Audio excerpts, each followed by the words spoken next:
Kasama ho natin si Professor Bernard Carganilla, isang historian mula po sa UP Manila. Professor, si Radyoman Lourdes po ito. Good afternoon. Magandang hapon po sa inyo. Professor, kumusta ho kayo? At pag-uusapan natin yung usapin sa kasaysayan at kasalukuyan. Napakinggan niyo ho ba or may information na ho ba kayo sa nangyari kahapon sa impeachment nakita ko trial? po. Nakita ko po. Ano po yung reaction niyo, Professor, as historian na may comparison? Nagkaroon ng comparison yung mga aliases ng ating mga ninuno, ng ating mga bayani sa aliases na ginamit nitong sina Mary Grace Piatos at kung sino-sino pa na may kaugnayan sa confidential fund. Opo, katunayan dahil sa Lunes, 'di ba, National Heroes Day, yun nga ang aralin namin yung kwento ng mga katipunero. So, sa larangan kasi ng paikibaka dahil secret society sila, natural lang for safety na hindi nila gagamitin yung kanilang totoong pangalan sa mga minutes of the meeting, sa mga tala ng pagpupulong ng katipunan. Ang gagamitin mo yung nom de guerre or yung war name. At ang pinipili mo siyempre na pangalan yung medyo aktibo para pag nasamsam ng kaaway yung dokumento, kakatakutan. Kaya mga pinipili nilang pangalan, Leon, Tigre, Buhawi, Halimaw, Bakulaw, Balete. Kasi nga, war name yon or nom de guerre. Ngayon naman, doon sa mga manunulat, nom de plume or pen name. So, yun yung normal na pagpili ng mga pangalan na kakaiba kasi gusto mo makilala ka bilang manunulat. Pareho ni Samuel Longhorn Clemens, di ba, Mark Twain, o kaya naman nom de guerre or word name. So parang pinaghalo ni Senator Robin Hood Padilla yung paggamit ng mga alias sa iba't ibang paraan. Punto niya lang yata na may mga gumagamit nga ng pen name or mga alias. Pero iba kasi rin yung sa mga kriminal dahil siguro gangster culture yun eh. So pangatlo pa yun. So hindi ko alam kung alin dun yung pinatutunguhan niya talaga dahil para magkakahalo eh. Pero ito ba'y patas? Ito ba ay fair? No, na para idepensa ang mga aliases na nabigyan ng confidential fund? Yun nga, contextual nga kasi. So, iba naman yung pagpili ni Rizal Halimbawa na siya yung El Indio Bravo dun sa mga Los Indios Bravos. Na dinidiscriminate yung mga Pilipino eh. So, tinanggap na ni Leon. Iba yung paggamit niya ng pen name. So, mahirap nga yata paghalu-haluin yung iba't ibang purposes ng paggamit ng alias. So, mahirap yatang ihambing no, sa paggamit ng parang may katipunero na tikbalang, hindi ako nagkakamali eh. So medyo nakakalito yan sa mga bata. Kaya nga kanina, yun nga yung tinuturo. Dati ko na naman tinuturo yan na ano ba yung pinapahiwatig ng condom sa kultura natin. So ano ba talaga purpose ng mga Mary Grace Piatos eh. Kung hindi naman siya pen name or word name, hindi ko alam kung anong konteksto nun. Sabi niyo ho kanina, no, isusunod ko na because of this comparison, parang baka magkaroon po ng kalituhan sa mga bata? Oo, siyempre. Kaya nga, hinihimay-himay ko. Hindi ko nga sinama yung mga kriminal. Meron din mga alias-alias eh. Kasi nga, baka nga malito. Pero alam niyo, si Senator Padilla, alam naman ho natin, Professor, meron siyang mga lawyers, researchers.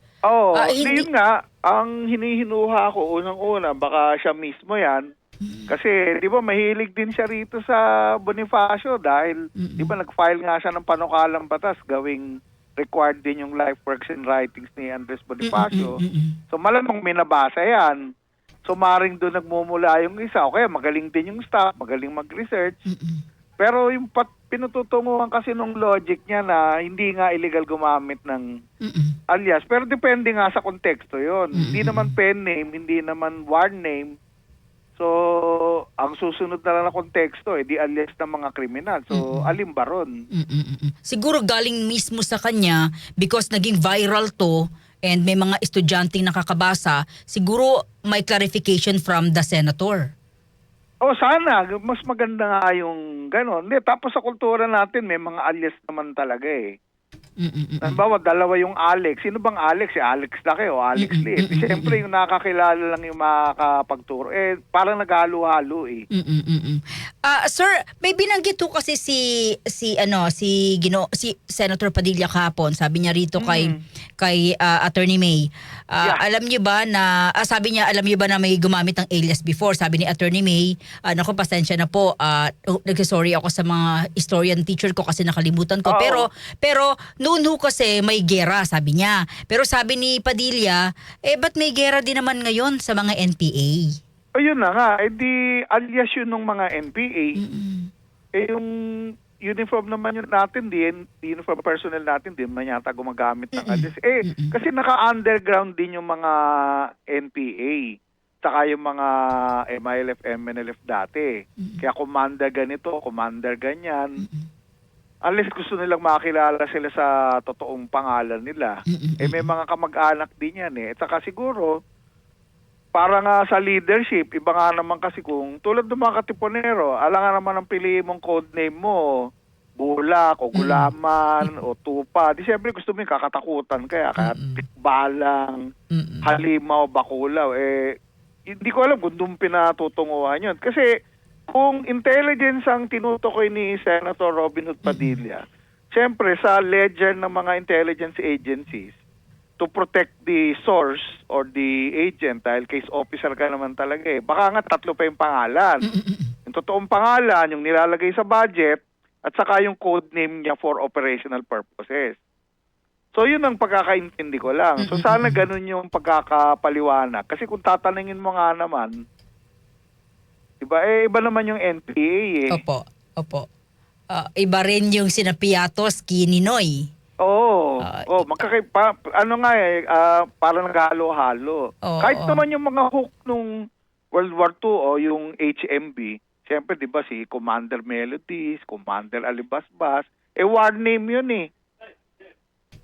So, yun lang alam kong konteksto ng paggamit ng mga code name. Pen name, war name, intelligence name, tapos yung pangalan nga ng mga kriminal at saka palayaw. Professor, every time na nagsasalita si Senator Padilla, gumagamit po siya ng kasaysayan, no? Yes. Siguro napansin niyo rin po. Is Yes. it okay sa inyo? Well, yun nga. Kasi nga dahil may mga final si Senator Robin Hood Padilla na gusto niya na mabawi yung mga dokumento ng katipunan from abroad. Yun nga, i-enshrine sa school sa curriculum yung life works and writings ni Bonifacio. At saka di ba meron din siyang sine tungkol sa pagkapangulo ni Bonifacio. Mukhang may passion naman talaga sa Philippine history. Pero pag ginamit mo kasi sa trial, baka iba yung konteksto eh. Saka siyempre kung yung tinatanong mo, abogado, baka hindi rin kaagad ma-pick up kung ano. Di ko rin ma-pick up kung anong gusto niyang palabasin talaga eh. Pero it's a good opportunity para ibigyan din sa mga silid-aralan yung tukol nga sa katipunan, yung mga World War II guerrillas, at naiiba nga rin din siyempre sa mga palayaw natin at saka sa mga kriminal. Professor, ano po ang inyong mensahe sa mga kabataang nakikinig po ngayon? Alam niyo naman yung mga primary sources, kung mahilig lang naman kayo sa World Wide Web, matadownload naman doon. So, kailangan maging masugi din tayo sa paghahanap at pagbabasa ng primary sources at gamitin din natin yung ating mental powers na magsuri, maghambing, no, compare and contrast.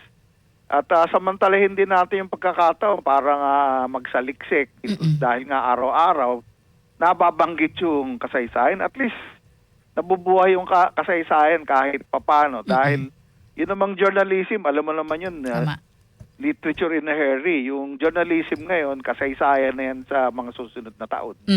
Kaya salamat sa inyo. No, sa salamat. pagtatanong. Professor, salamat ha. Mabuhay po kayo. Mabuhay ang Pilipinas. Thank Mabuhay you. ang Katipunan. Mabuhay po kayo, sir. Thank you. Salamat. DZXL